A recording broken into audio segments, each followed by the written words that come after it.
L0 biometric device से जुड़ी एक बड़ी अपडेट आ रही है। यूआईडीएआई ने L0 बायोमेट्रिक की वैधता बढ़ा दी है। अब आप 31 मार्च 2025 तक इसका इस्तेमाल कर सकते हैं। मतलब इसकी वैधता अब बढ़ गई है। साथ में मंत्रा होगी और मोरपो होगी, दोनों की जो वैधता है वो बढ़ गई है।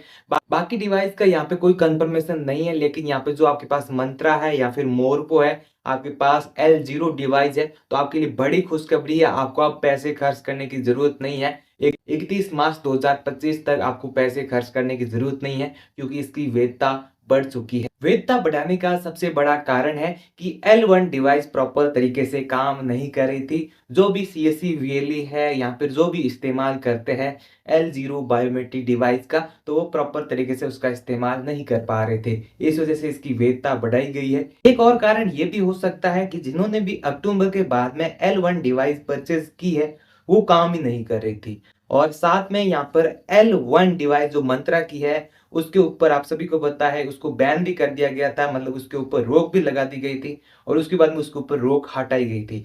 मतलब उसके ऊपर मतलब एक दोष था कि वो डुप्लीकेट बायोमेट्रिक है वो कैप्चर करता है।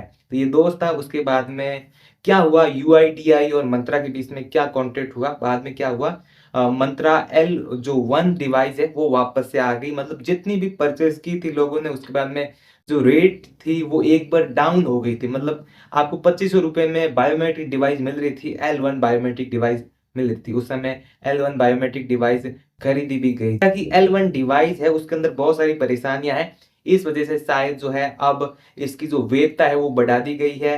वैधता आप कैसे चेक कर सकते हैं? वैधता चेक करने के लिए यहाँ पे मंत्रा की जो ऑफिशियली रिचार्ज पेज है उसके ऊपर जाओगे तो वहां पे दिख जाएगा।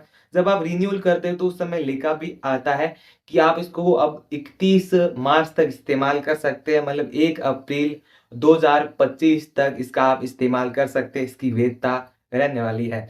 तो मतलब वैधता बढ़ाई जा रही है, लगातार वैधता बढ़ाई जा रही है, क्योंकि यहाँ पे जो डिवाइस ये आई है वो प्रॉपर तरीके से काम नहीं कर रही है। मंत्रा L1 की बात कर रहे थे कि डुप्लीकेट बायोमेट्रिक कैप्चर करता है, तो यहाँ पर जो मोरपो की डिवाइस है, डिवाइस के साथ भी ऐसा ही है। क्योंकि यहाँ पर कोई भी L1 डिवाइस आई है तो वो प्रॉपर काम ही नहीं कर रही है। और यहाँ पे जब कंप्यूटर के अंदर इंस्टॉल करना होता है सॉफ्टवेयर, तब भी बहुत सारी परेशानियां आती है और वहाँ पे इंस्टॉल भी नहीं होती है। और इंस्टॉल होती है तो बहुत सारी जगह ये काम नहीं करती है। जैसे मान लो यदि आप राजस्थान से है तो वहाँ पे बहुत सारी जगह L1 डिवाइस काम ही नहीं करती है। तो वहाँ पे जन आधार कार्ड के अंदर कुछ काम करना हो तो वहाँ पे ये काम ही नहीं करती है। बाकी पेंशन के अंदर चल जाती है। बाकी बहुत सारी जगह जो है ये काम नहीं कर रही है L1 डिवाइस।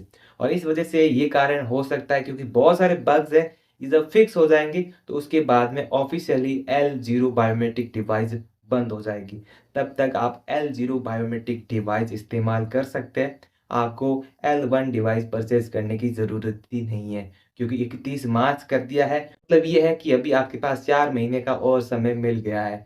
तो जब तक L0 डिवाइस का जो है भरपूर इस्तेमाल कर दीजिएगा। पैसे बिल्कुल लगे होंगे L0 डिवाइस के भी। अभी तो L0 डिवाइस बहुत सस्ता है।